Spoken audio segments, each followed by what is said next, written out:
तो कलीसिया में मेरे अजीजों कितने किस्म के लोग होते हैं?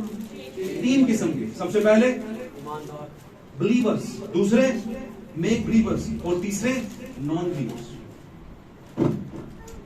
हकीकी ईमानदार, ट्रू बिलीवर्स, सच्चे ईमानदार। उसके बाद बनावटी ईमानदार, उसके बाद बेईमान, नकली वो मेक बिलीवर। नकली ईमानदार, बनावटी ईमानदार ही होते हैं, उनको मेक बिलीवर कहते हैं। ये बड़े होते हैं। तीसरे नंबर पे आते हैं नॉन बिलीवर, जिन्होंने कोई गर्ज नहीं, बस साई होंगे, चर्च जाना चाहिए, आना चाहिए। 3 किस्म के लोगों को क्या कहा जाता है चर्च के अंदर? क्या कहा जाता है इनको? कलीसिया। अब बात आई है मैन की कि मिली जुली भीड़। लेकिन कलीसिया में 3 किस्म के, सॉरी दुल्हन में 3 किस्म के लोग एक ही किस्म के। और वो कौन से हैं?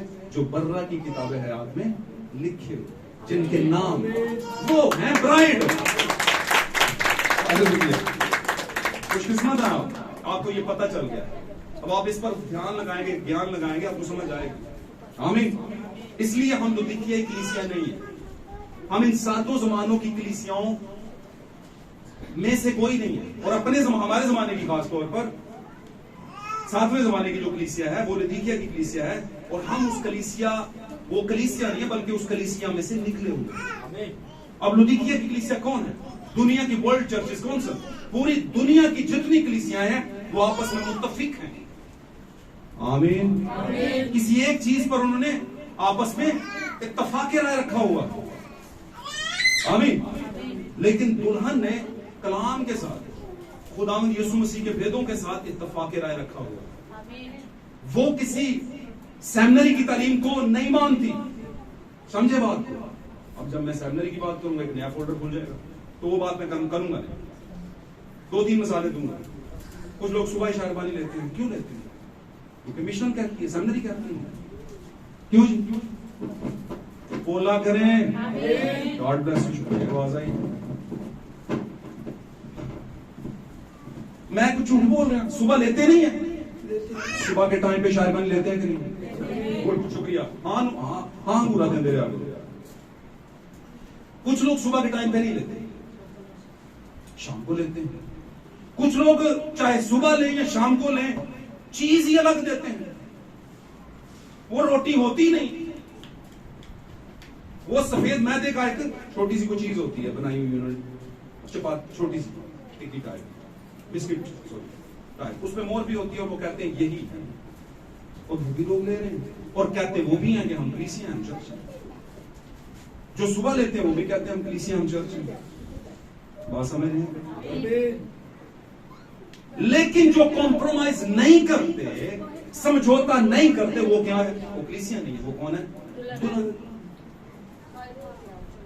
शेर को कोई कहे कि कुछ दिन के लिए यार तू ऐसे कर, मेरी तरफ भौंकना शुरू कर दे।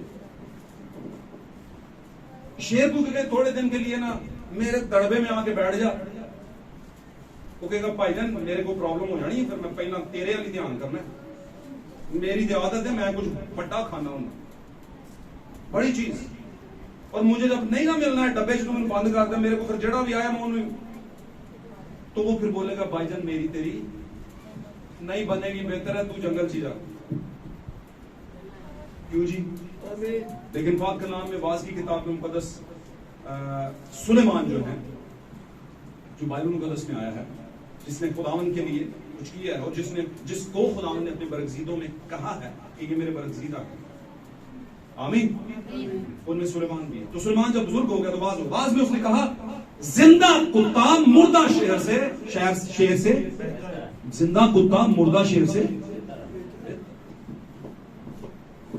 अब ये जिंदा कुत्ता कौन था? बाइबल मुकद्दस में हमें एक सुर्फनीकी औरत मिलती है जिसको यीशु मसीह ने कहा कि कुत्ते, कहा था कि नहीं? समझ गए होंगे आप। उसने कहा ओके, कुत्ते भी उसी टेबल से गिरे हुए खाएंगे आप या खाते हैं? उसने कहा ओके, आप भी भेद खाओगे तो फिर कुत्ते नहीं रहेंगे, तुम मेरे अपने हो गए। तो जिंदा कुत्ता हो पर जिंदा तो हो मुर्दा शेर से। हम बिलीवर होते हैं, हम ऐसे बिलीवर होते हैं, हम ये होते हैं, वो होते हैं, वो होते हैं, वो होते हैं। इससे थोड़ी होगा मेरे करे कोई बहस मेरे से कर ले, मेरे से बात कर ले, भाई ये बहस मुबासे की बात नहीं। भाई ब्रैनन कहते हैं अपने मैसेज में, खुदा के कलाम को मसीह तक पहुंचने के लिए खुदा के फजल को, मुकाशफा को आप बहसों से नहीं समझ सकते कभी भी। ये खुदावंद का एक वरदान होता है जो अपने बीज को वो देता है, और जब वो वरदान आता है, जब वो मसा आता है, जब वो अनांटी आती है, तो कलाम जो आप पढ़ते हैं तो आपके दिल पे स्ट्राइक करना शुरू कर देता है, जुम्बश करना शुरू कर देता है, और फिर आपको समझ आती है कि असल में इसका मतलब ये है। ये तो सदियों, जमानों से, सालों से मुझसे छुपा रहा और मेरे बड़ों से भी छुपा रहा। खुदा का शुक्र है ये मुझ पर जाहिर हुआ। आमीन। आप जानते हैं ना बड़ा कौन है, बड़ा बेटा कौन है और छोटा बेटा कौन है? मुसरफ बेटे के जमाने के अंदर मुसरफ छोटा बेटा था, और जो घर में बैठा था वो कौन था? वो बड़ा कौन है? सिखाया था मैंने। वो बड़ा बेटा बनी इसराइल है, सब कुछ कर रहा था। कहता मेरे लिए तो एक बकरा ज़बह नहीं किया तुमने कभी। सब कुछ करता हूँ, रोजे भी रखता हूँ, नमाज भी पढ़ता हूँ, सबत भी करता हूँ, ये भी करता हूँ, वो भी करता हूँ, पाँव भी धोता हूँ, सर भी धोता हूँ, अमामे बांधता हूँ, वुजू करता हूँ, सारा कुछ करता हूँ। सारा कुछ था ना उसमें, सब कुछ करता हूँ, मेरे लिए तो कुछ नहीं। उसने कहा मेरा जो कुछ है वो सब तेरा है। ये पहला फेज, पहला हिस्सा सब तेरा ही है भाई, लेकिन तेरा भाई मर गया, अब जी उठा है। मरना बड़ी बात नहीं, जी उठना बड़ी बात है। मरना बड़ी बात नहीं है। गुनाहगार है ही गुनाहगार, कभी ठीक नहीं हो सकते। ओ जी भाई जी, बात उस्मान की बात हुई तो गुनाह होने। वाह वाह, क्या बात है, क्या सोच है आपकी भाई। आप पहुंच गए किनारे पे, और अगले 20 साल में भी ये सोच रखी तो पहुंच जाएंगे आप गड़े के उस पार। फिर कहेंगे मेरे भरा हम जाके 10 में नाजर रूपे चले। लेकिन अब क्या है, मौका है मेरे अजीजों, the separated one for the rapture, उठाए जाने के लिए रखे हुए। क्या आप हैं? अपने ऊपर गौर करें। ये कस्बी पानियों पे बैठी है, हमारा जमाना ये पानी है, और इस पर कौन बैठी हुई है? हमारे जमाने की रोमन अंपायर कलीसिया। लोग कहते हैं दिल दुखते हैं, दिल तो यीशु का भी दुखा होगा। जब उसके अपनों ने उस पर खंजर चलाए थे, अपनों ने कहा इसे सलीब दो, क्या दुखा था कि नहीं? दुखा था ना। पर यीशु ने कहा ऐ बाप इनको माफ कर, क्योंकि जानते नहीं प्रॉब्लम यहां पे है। हम कर रहे होते हैं लेकिन पता ही नहीं कर क्या रहे होते हैं। कदी कदी वो तीर जड़े दुश्मन से चलने ने अपने ही पापा के खिलाफ चल रहे होते हैं, अपने ही स्पिरिचुअल फादर के खिलाफ चल रहे होते हैं, और हम कह रहे होते हैं वाह वाह वाह, हम जैसा काम कौन करेगा। यीशु मसीह के मुतालिक ज़करिया की किताब में लिखा, जब वो दुनिया में आएगा, नज़ूल पज़ीर होगा अपनी तीसरी आमद में, और लोगों को दिखाई देगा, तो लोग उससे पूछेंगे ये जो तेरी छाती पर जख्म है ये किसकी तरफ से है? और वो बोलेगा कि ये वो जख्म है जो मेरे भाइयों के घर में मुझे लगे हैं। ये वो जख्म है, लगे हुए हैं।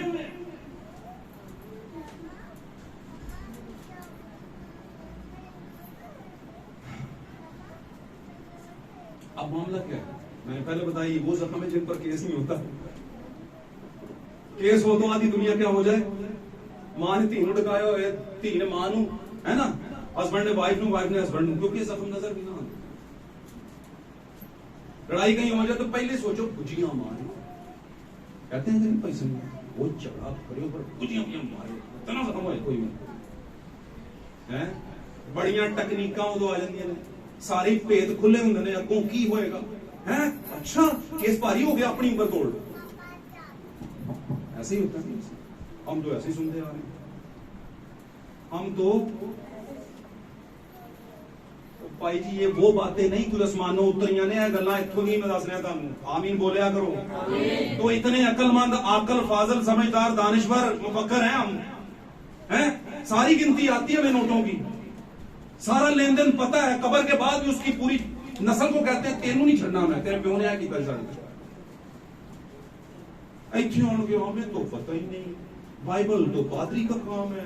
हाँ बस जाना है, आना है, आना है, जाना है। आवाज उठ, आवाज उठ, किदे च पै के आवाज उठ जाना है, किदे च पै के छज च, छज में दाणिया ने थोड़ी उड़ना, किने उड़ना है? किसने उड़ना है? भूसे ने। भूसा बीज के साथ वारिस नहीं हो सकता। वैसे मुझे यकीन है जो खुदावंद अपने मस्बा के करीब लोगों को लेके आता है वो भूसे को नहीं लेके आता, मस्बा के करीब वो अपने बीज को लेकर आता है, लेकिन टाइम देता है। लोग तो कहते हैं ना तारीख पे तारीख, तारीख पे तारीख, तारीख खुदा दे रहा तारीखें आपको देता जा रहा, चलो भाई कितना को नाच देगा। लेकिन जब टाइम पूरा होगा तो आप जिंदगी की लाइन की दूसरी तरफ होंगे जहां पर मौत है।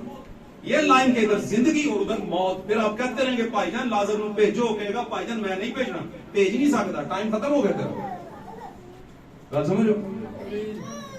तो हम इससे पहले कि ये वक्त आए कि हम मौत के शिकंजे में चले जाएं, हालांकि हमें पता है कि पहले से मुकर्रर शुदा मौत में नहीं जाएंगे। मौत का मतलब स्पिरिचुअल डेथ, स्पिरिचुअल मौत उनकी नहीं होगी, बदली हो भी जाए थे जे असी यसू विच सौ ही गए, पल भर च जगाए जावांगे, इको यसू नाम दे सहारे एक दिन उठाए।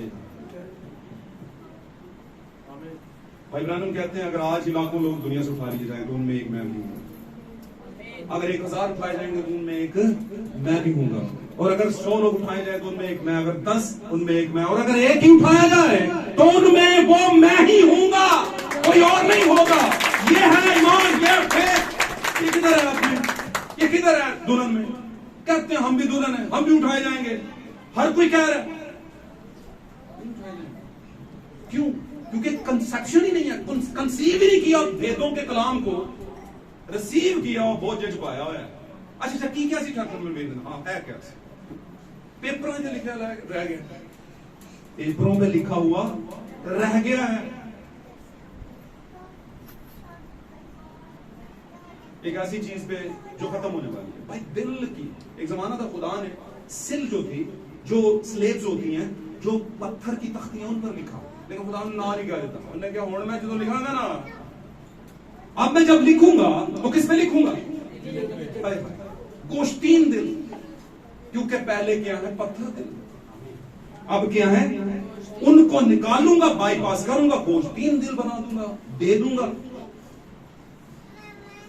उन पे फिर मैं क्या लिखूंगा? अपने कवानीन। और ये फजल के कवानीन होंगे। ये है जरूरत बेसिकली फजल के कवानीन कहीं अपने दिल पे कंधा करने की, कंधा करवाने की, इनग्रेव करवाने की, खुदवाने। आमीन। बातों को समझे, खुदा बरकत दे आपको। The separated ones for the rapture, यीशु मसीह उठाए जाने के लिए अलग किए हुए। तो यहां पर जेनेसिस में पढ़ा हमने, पैदाइश की किताब के पहले बाब की 6ठी आयत से शुरू किया था, 300 वहां से शुरू करके नीचे पढ़ा। पानियों को अलग किया और अलग करने के लिए उसने फजा को बनाया। फजा पहले नहीं थी। अब फजा के अंदर आपको पता है एलिमेंटेशन क्या है, एलिमेंट क्या है, क्या क्या चीजें हैं। फजा अगर ना हो तो मतलब हम जी नहीं सकते। फिजा तो होना जरूरी है। असि कहते हैं पूरा बंद बंद घर है, उधर खिड़की खोलो या मोरा करो भाई, इधरों हवा आवे, कहते हैं कि नहीं? 3 मंजिला बिल्डिंग बनाई, खूबसूरत बनाई, संगमरमर लगाया, ये लगाया, वो लगाया, सारे इंटीरियर्स लगाए, सारे बेड शेड, हर चीज क्लियर, लेकिन हवा वाला कोई खाता नहीं हो पाई तो कटो रोशनदार, ताकि तो फिजा जो कुछ चीज या फिजा नजर आए या फिजा से कुछ हवा शवा आए। कहते हैं कि नहीं? एक कश्ती बनी बचाने के लिए, नूह को बोला कश्ती बना, लेकिन ऊपर एक खिड़की बना। ऊपर क्या बना? एक खिड़की बना। वजह फिजा।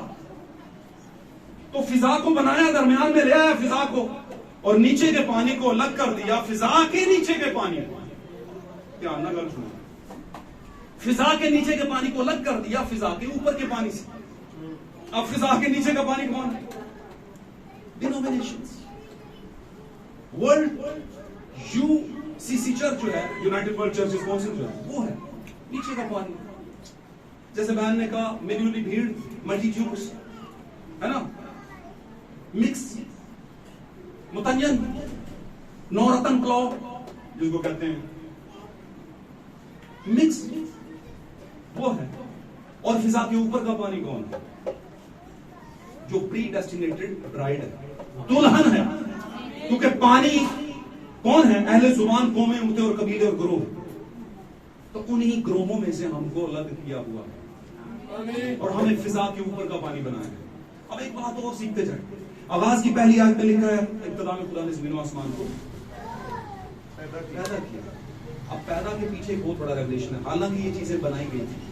पैदा का लफ्ज जेनेसिस के साथ होता है। जेनेसिस का मतलब है, जेनेसिस कह दिया उसको जिसको हम तवल्लुद होना कहते हैं। इसको अंग्रेजी में, ग्रीक में कोई और लफ्ज है, मैं इसको बताऊंगा आपको कभी। ग्रीक में कोई और लफ्ज बोला गया है, जो किसी इंसान से पैदा होता है उसको कहते हैं पैदा होना, तवल्लुद होना। वल्दियत में किसी को अपना वालिद या किसी का वालिद होना, या किसी की पैदाइश पर किसी के वालिद का होना, मेरे ख्याल से आप मेरी बात समझ नहीं होगी।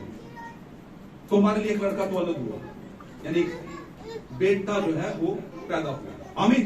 तो कोई इंसान ह्यूमन बीइंग पैदा होता है तो उसे कहते हैं पैदा हुआ। लेकिन जब एक चीज बनाई जाती है कहने से, आमीन, तो पैदा नहीं होती, क्रिएट होती, तख्लीक होती है। और खलक होना और पैदा होना फर्क है। आदम पैदा नहीं हुआ, आदम खलक हुआ। यस्सु पैदा नहीं हुआ, यस्सु खलक नहीं हुआ, यस्सु आदम जमीन से खलक हुआ, यस्सु आसमान से कलाम से पैदा हुआ। इंडिफरेंस निकालें, फर्क निकालें। आमीन। अब ये बात क्यों मैंने की? अच्छा, उस आसमान को उर्दू की बाइबल में आसमान कहा गया। इस फिजा को भी बाद में उसने कहा है, अगर आप पढ़े बीच में, तो उसको बनाया तो उस फिजा को क्या कहा? आसमान। भाई फिजा को भी आसमान और आसमान को भी आसमान। फिजा तो नीचे होती है, इब्तिदा में आसमान बन चुका था, ये फिजा को भी आसमान कह दिया। क्यों कह दिया? तो ये बातें जो समझ नहीं। उर्दू की बाइबल में जो पहली आयत में इब्तिदा में खुदा ने आसमान बनाया, उस आसमान को इंग्लिश की बाइबल में हेवन कहा गया। क्या कहा गया है? और हेवन का क्या मतलब है? पैराडाइज, फिरदौस, जन्नत, जहां पर खुदा का तख्त लगा हुआ है। द सेवंथ डायमेंशन, सातवां मकाम, सातवीं जोहद, सातवीं जो है एक डायमेंशन जिसको हम कहते हैं एक जगह। जैसे आप मीनारे पाकिस्तान देखते हैं, बीच में डायमेंशन बनी होती है, फ्लोर्स बने होते हैं, सेंट थॉमस चर्च में फ्लोर्स बने होते हैं कि नहीं? कुछ घर 3-3 मंजिल के होते हैं, वो डायमेंशन है, पहली, दूसरी, तीसरी। आमीन।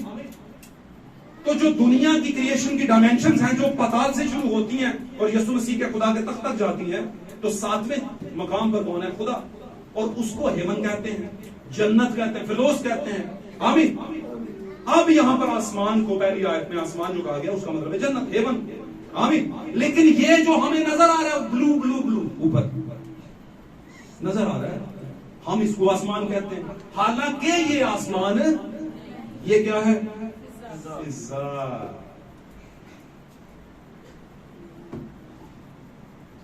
तो हाथी के दांत दिखाने के कुछ और सी जिन्हों आसमान समझते रहे वो वही है।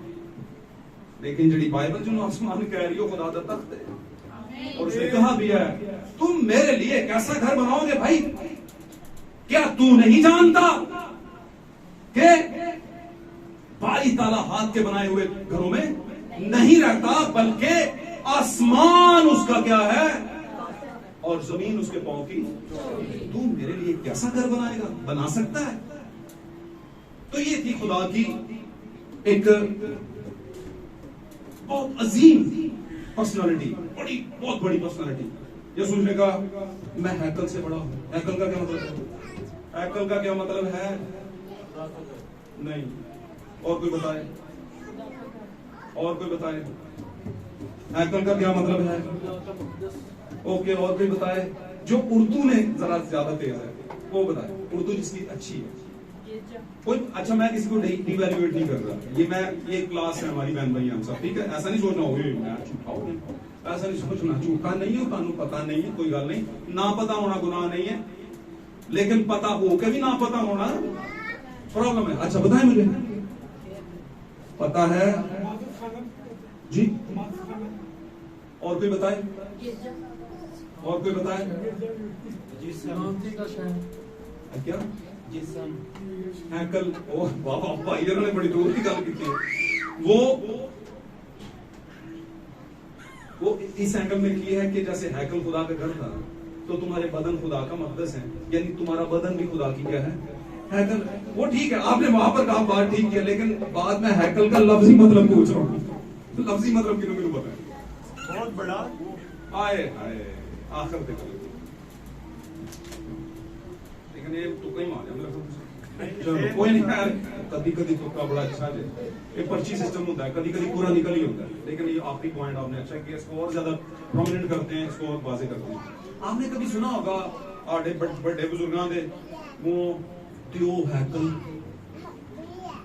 हैकल बंदा, सुना था ना? सुना है कि नहीं? ये भी नहीं मेरा तुझे सुना है, क्योंकि आज की जनरेशन आजकल बातें कितों सुनाते हैं बुजुर्ग। आजकल तो कहने मोबाइल पड़ा आपकी बात भी है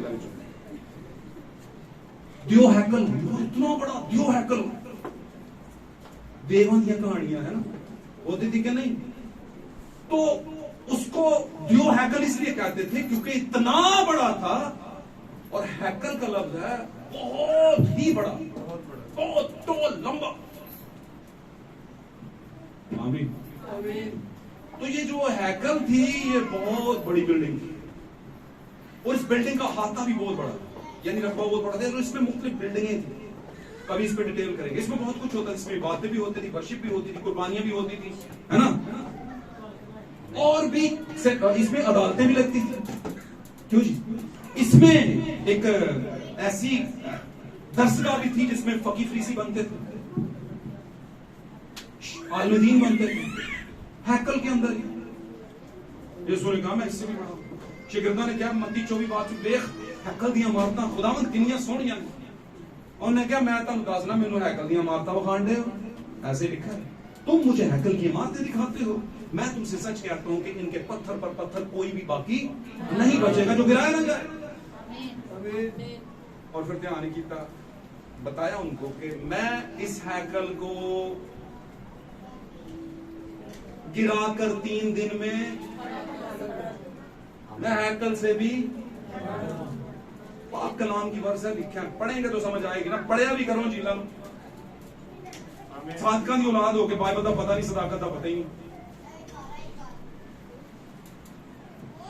पापा जी ने पीएचडी की, उन्हें की है ना, ताड़े तो कोई फर्क नहीं पड़ना, तुसी भी करो पीएचडी तो उत्ते तक हम।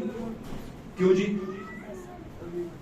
ये तो अपना अपना कैरेक्टर है। तो separated one for the rapture, खुदावन की लड़की हो गए। तो वो जो आसमान की बात की गई है वो क्या है? खुदा का तख्त। आमीन। जहां पर खुदा बैठा है। और ये जो फिजा है ये वाला ब्लू आसमान, हमने इस पे नहीं जाना, हमने इस पर से कई आसमान ऊपर हैं जहां पर खुदा का तख्त है। 7वीं डायमेंशन, 7 आसमान नहीं कह रहा मैंने, क्या बोला? 7 आसमान मैंने 7 मकाम कहे।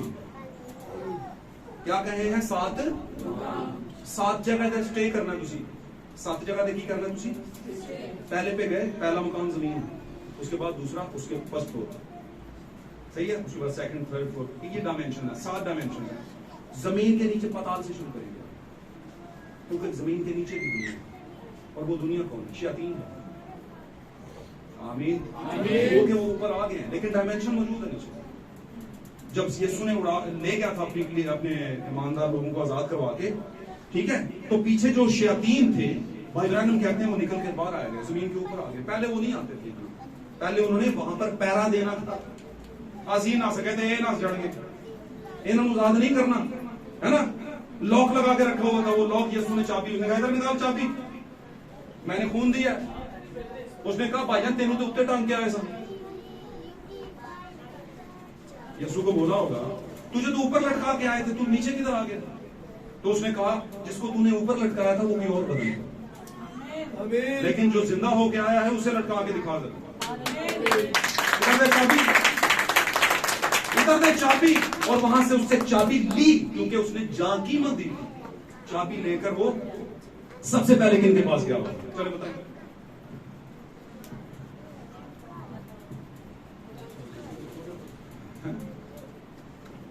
किसके पास क्या होगा? पाकलाम में लिखो नहीं, जमीन के नीचे के इलाके में गया, और वहां पर जाकर क्या की? मुनादी की। अगर मुनादी की तो फिर मुनादी के बाद तो तौबा होती है। बताएं मुनादी के बाद क्या होती है? तो इसका मतलब है मरने के बाद तौबा का टाइम है। बताएं मुझे, बताएं। मरने के बाद तो तौबा है ही नहीं, तो ये मुनादी किसकी कर रहा है? भाईजान समझदार हो, उत्ते मुंह चुको तो दसो मैनू कुछ ना कुछ, थोड़ा जिहा तुसीं भी कंट्रीब्यूट करया करो, दसो, आवाज तीर ना मारा करो। ये यसून जमीन के नीचे इलाके में जाके वो कह रहा है कि उसने मुनादी की, तो किन पर मुनादी की? कैदी रूहों। अब कैदी रूहें कौन सी थी? कैदी रूहें कौन सी थी? जो मसीह से पहले। अब ये मुनादी कौन सी थी? 2-3 तरह की मुनादी होती है। टेस्टिमोनियल मुनादी, यानी कि गवाही की मुनादी,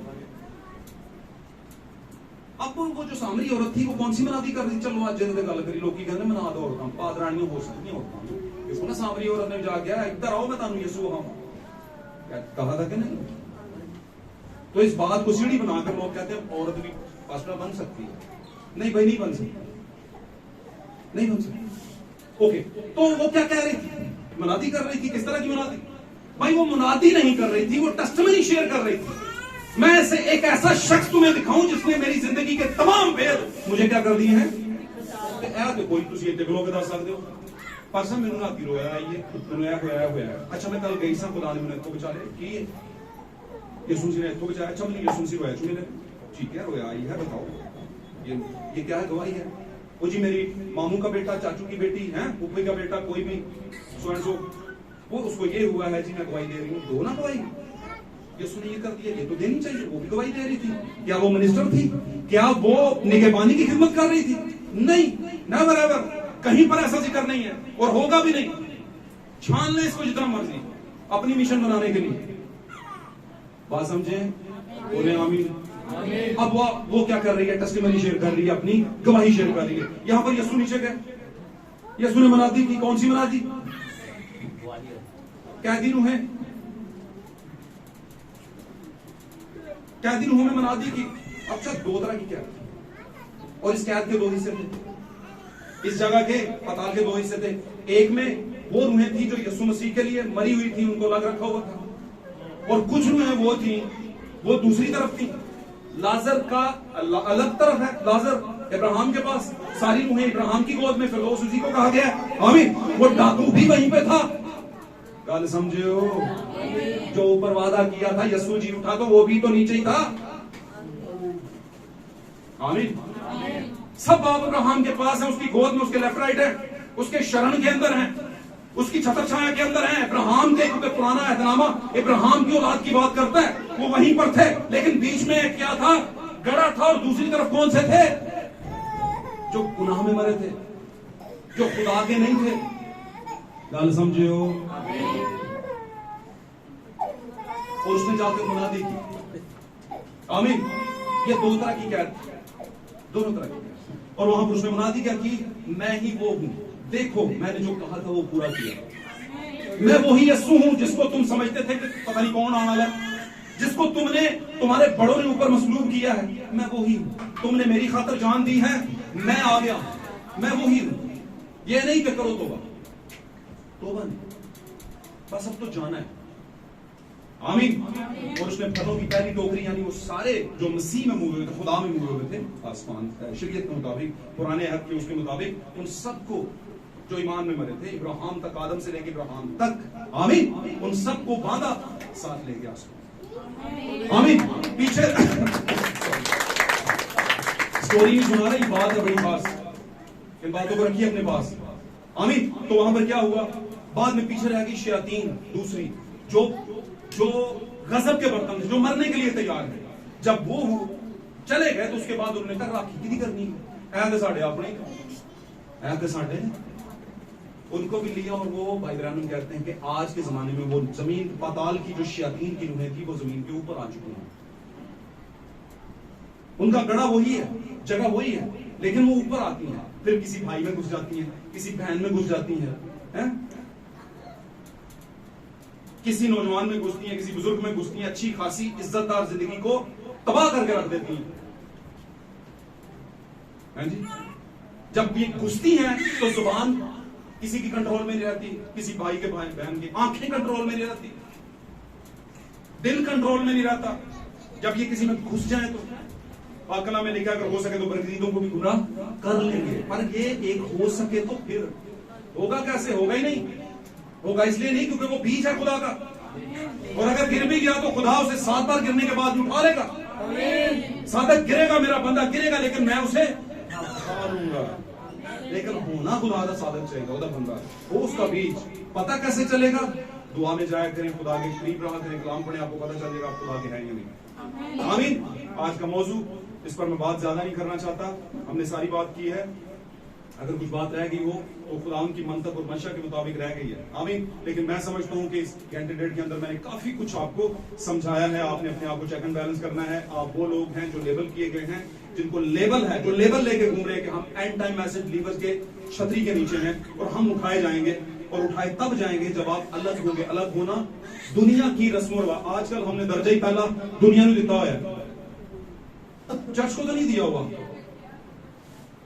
चर्च को दर्जा नहीं दिया हुआ। हमने अपने आप को, अपने मामलात को दर्जा दिया हुआ है, आमीन। ऐसा नहीं करना। अपनी जिंदगी में पहला दर्जा यीशु मसीह को, अपने दुल्हा को देना है, आमीन। फिर ही आप रैप्चर करोगे, फिर ही आप उठाए जाओगे, फिर ही आप हवाओं में उड़ोगे और खुदा यीशु मसीह के साथ आसमानों में जाओगे, और 3.5 साल की दूल्हा और दुल्हन की सेपरेशन वाली ज़ियाफत में शामिल होगे, आमीन। खुदा आज के कलाम के मुताबिक हम सबको बरकत दे और इसे हमारी जिंदगियों में नस्ल करे। Praise God,